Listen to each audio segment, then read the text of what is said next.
Gobolka Gedo ma noqon kara xudunta wax soo saarka Soomaaliya. Gedo waa gobolka afraad ee ugu wax soo saarka badan dalkeena Soomaaliya.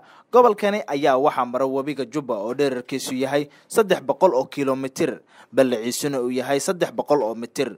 Gobolkani ayaa xuduud la leh labada dawladood ee Kenya iyo Ethiopia.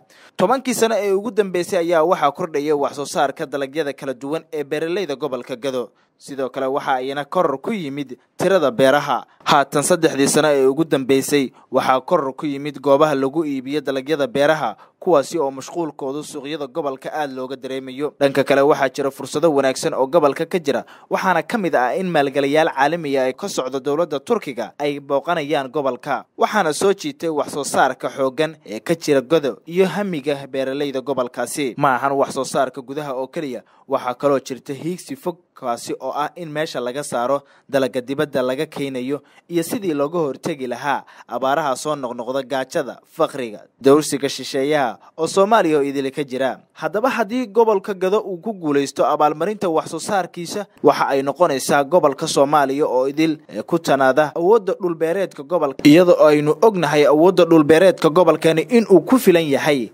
gabi ahaanba dalkeena. Cabdiraxmaan Shoode, Dalka TV, Muqdisho.